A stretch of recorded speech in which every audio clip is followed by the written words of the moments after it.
गृह मंत्री अमित शाह का दौरा राजौरी में था और राजौरी में उन्होंने जो है आज एक जो है जिस स्टेज से उन्होंने स्पीच की उन्होंने कहा है कि गुजरों का हक जो है वो नहीं छीना जाएगा और सभी को जो है सभी का हक जो है वो मिला जाएगा। हमारे पास गुज्जर कमेटी की तरफ से जो हर समय बात अपनी रखने वाली हैं परवेज़ चौहान जी। परवेज़ जी, क्या कहेंगे? आप सोशल मीडिया पर काफ़ी एक्टिव रहती हैं। आज गृह मंत्री अमित शाह की यहाँ पे रैली थी, उन्होंने रैली से साफ तौर पर कहा है कि गुज्जर कमेटी का कोई भी हक जो है वो नहीं छीना जाएगा, लेकिन इन सबको हक जो है बराबर दिया जाएगा।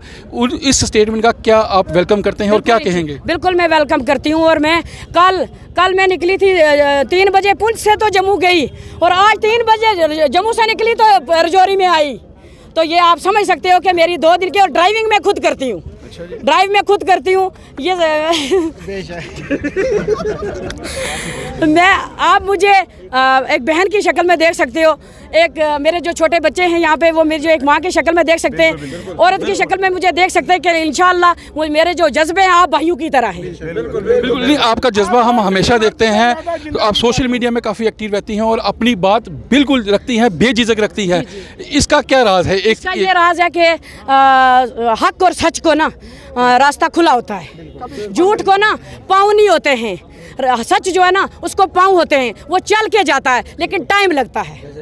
आज यहाँ पे इतनी बड़ी जनसभा, बड़ा जन सैलाब था। शायद मुझे लगता है कि राजौरी और ये पीर पंजाल जो खिता है, ये इन्होंने पहली बार इस तरह का जन सैलाब जो है वो देखा होगा। कितनी खुशी है इस चीज़? लेकिन मुझे ये लगता है कि जब मैंने बीजेपी ज्वाइन करी थी 2014 से, तो मैं अंदर से थी, लेकिन मैंने मैंने फरवरी में जब बीजेपी ज्वाइन करी तो सीधा कड़ाका यूपी का निकलिया, सीधा कड़ाका। तो मैं फकीर कौम दी हाँ, मैं तुहानू कह रही हाँ, तो आज भी कड़ाका निकल गया। 2024 में फिर कड़ाका निकलेगा। अब हुण साहब मेरा नाल आ जाओ, खुदा की कसम करके कहूँ कि हूँ अल्लाह के हूँ आ गुनाहगार हाँ। उन्हें कहती कि हूँ बहुत बड़ी वो नहीं, फकीर नहीं कह सकती, वो अपना एक गुनाहगार हाँ। पता नहीं मेरी अल्लाह की जात ना याद आ पसंद है, वो सच बोलूँ, बिल्कुल सच बोलूँ। अल्लाह ने सच बोलने वालों पसंद है, चाहे वो किसी भी कम्युनिटी को है। पिछले दिनों यहाँ पे गुज्जर कमेटी की तरफ से एक बहुत बड़ी रैली की गई थी, उसमें ये कहा गया था अगर पहाड़ियों को एसटी का स्टेटस मिलता है तो हम उसके खिलाफ हैं। आप क्या कहेंगे इसके बारे में? देखो कब हुई ये पिछले दिनों राजौरी में। सुनो मेरी बात सुनो।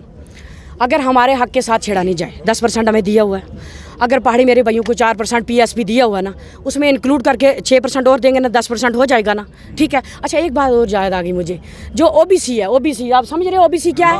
क्या है वो मिली हुई है हमें जम्मू कश्मीर में। पहले मुझे मीडिया भी बताएगी और आप भी बताओगे आज कितने % है, कितने % है? और कुछ नहीं मिला हुआ है।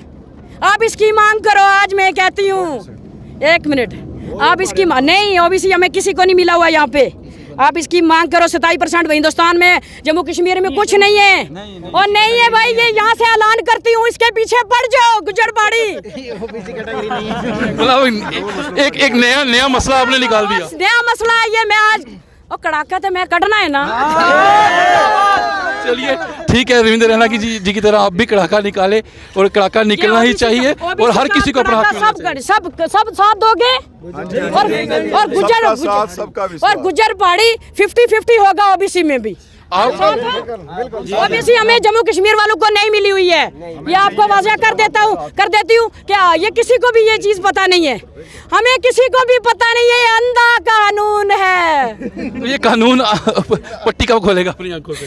हम खोलेंगे ना, पब्लिक खोलेगी ना। कानून नहीं खुलता है ना जनाब, कानून नहीं खुलता है, पब्लिक खिलवाएगी। जैसे मैंने खिलवाया और मेरे भाइयों ने साथ दिया, मेरा पहाड़ियों पर जब मैंने बिस्मिल्लाह पढ़ी ना तो टूट के पे गए फिर सारे। अब आप मुझे बताएं, पहाड़ी और गुज्जर कम्युनिटी के दोनों जो कम्युनिटी के लोग हैं, इनसे क्या इनको संदेश देना चाहेंगे? मैं इनको ये संदेश देना चाहूँगी कि एकता हमने रखना है, भाईचारा रखना है। और अहन में बयान दे छोड़ो कि मेरा माशाअल्लाह 3 बच्चा है, तो तीनों की शादी पहाड़ियों में कराऊंगी, तो गाल मुक गई। चलिए ठीक है, सभी को अपना हक जो है मिलना चाहिए। नदीम जी क्या कहेंगे आप इसके बारे में? बिल्कुल, जिस तरीके से आज यहाँ पर माननीय अमित शाह जी ने गुज्जर, बकरवाल और पहाड़ी समुदाय की बात की है, ये राजौरी और पुंछ के लिए एक बहुत बड़ी बात है।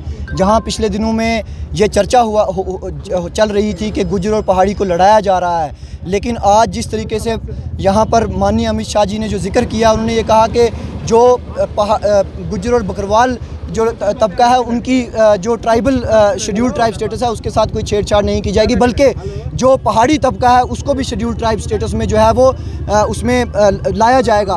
मेरी बहन ने एक बात यहाँ पर कही कि ओबीसी के मसले को आप लेकर चले। हमारा एक ही मुद्दा है एसटी स्टेटस फॉर पहाड़ीज। हम किसी दूसरे हम एक सेकंड हम किसी दूसरे हम अपने हक के लिए लड़ेंगे। हम अपने हक के लिए लड़ेंगे। जहां ओबीसी समाज के लोगों को हमारे साथ की जरूरत होगी, हम कंधे के साथ कंधा मिलाकर उनके साथ खड़े होंगे। लेकिन हम डाइल्यूशन जो है, ना हम ये कहें कि हमें आप ओबीसी में डाल दो, ना हम ये कहें कि आप हमें गुज्जर बकरवाल का हक जो है उनसे छीन कर हमें दे दो। हम ये कहते हैं कि जो हमारी 30-35 सालों से जो हमारी डिमांड है, आप जाएं गांव का दौरा करें, आप देखें कि पहाड़ी जो है वो किस तरीके से पसमानदगी की ज़िंदगी जी रहा है। आप देखेंगे किस तरीके से उनके बच्चे जो हैं, आप ये देखेंगे किस तरीके से उनके बच्चे जो हैं वो सड़कों पर जो है वो रुल रहे हैं, उनको नौकरी नहीं मिल रही। तो मेरी बहन की मैं बहुत इज्जत करता हूँ, मैं इनको सुनता भी हूँ सोशल मीडिया पर, और मैं इनसे भी ये गुजारिश करूँगा कि आओ हम मिलकर एक ऐसा परिवार खड़ा करें जहां एक ऐसा परिवार खड़ा करें जहां गुज्जर और पहाड़ी जो है वो अलग अलग कौम नजर ना आए, वो एक कौम नजर आए, वो एक ही घर की जो कौम है वो नजर आए। हमारा जो है, हम ये बिल्कुल नहीं कहेंगे कि ओबीसी वालों को भी आप ये करें।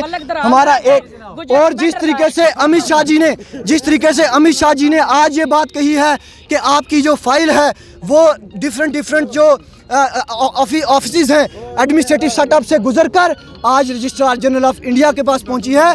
हम पूरे ये यकीन से कह सकते हैं, हम ये वसूख के साथ कह सकते हैं कि जिस तरीके से बार बार पहाड़ी कम्युनिटी का जिक्र किया गया है, इंशाअल्लाह अज़्ज़ व जल हम ये पूरी उम्मीद रखते हैं कि आने वाले दिनों में पहाड़ियों को शेड्यूल ट्राइब स्टेटस जो है वो दिया जाएगा। चलिए, आप क्या कहेंगे, ये जो लोग हमें लड़ा रहे हैं दोनों कम्युनिटियों को, पहाड़ी और गुज्जर के नाम से, कि उनके लिए क्या कहेंगे? देखिए, हमारे लोग आज वैसे नहीं रहे हैं। हमारे लोग पढ़े लिखे लोग हैं, एक पढ़ा लिखा तबका है, गुज्जर भी पढ़े लिखे हैं, पहाड़ी भी पढ़े लिखे हैं। ये चीज़ समझते हैं कि हमें लड़ना नहीं है, क्योंकि जो उनका हक है वो उनको दिया गया है। हम अपने हक के लिए लड़ रहे हैं, पिछले 40 साल से लड़ रहे हैं। हमारे लोगों पे 40 साल से रोज़े चल रहे थे। आज एक ईद का दिन है हमारे लोगों के लिए। पिछले 40 साल से एक अंधेरी रात थी हमारे लोगों के लिए, आज एक सवेरा हुआ है। और वायद वो इसलिए हुआ है, वो सिर्फ हमारे गृह मंत्री श्री अमित शाह जी ने किया है। इसके अलावा कोई पार्टी नहीं कर सकती थी, क्योंकि जो भारतीय जनता पार्टी बोलती है वो करती है। और हमारे गृह मंत्री और हमारे प्रधानमंत्री, और मैं हमेशा जिक्र करता हूँ रविंदर रैना जी और मलिक इकबाल जी, उनकी मेहनत आई रंग लाई है और हमें ये स्टेटस इंशाल्लाह दिया गया है। चलिए, जो लोग पहाड़ियों के लिए डिमांड कर रहे थे, पहाड़ियों के लिए लड़ रहे थे, जद्दोजहद कर रहे थे, उनकी आज जो है उनकी कामयाबी आज कहीं ना कहीं रंग लाई है और दिखा रही है। आज ये लोग जो है ईद जैसा त्यौहार पर्व जो है वो मना रहे हैं। ये कह रहे हैं कि हमें जल्द ही जो है दर्जा जो है वो मिलेगा, क्योंकि अमित शाह जी ने आज पहाड़ियों के लिए जो है अनाउंसमेंट यहाँ से की है। उन्होंने कहा है कि जब भी हम बातचीत करेंगे तो उसमें देखेंगे, जब भी फाइल हमारी गई हुई है, जैसे ही वो कंप्लीट होती है तो कुछ ना कुछ उसका हल जो है वो निकाला जाएगा। वीडियो जर्नलिस्ट अक्षय डोगरा के साथ मैं अमित शाह, मर्जे के मीडिया राजौरी।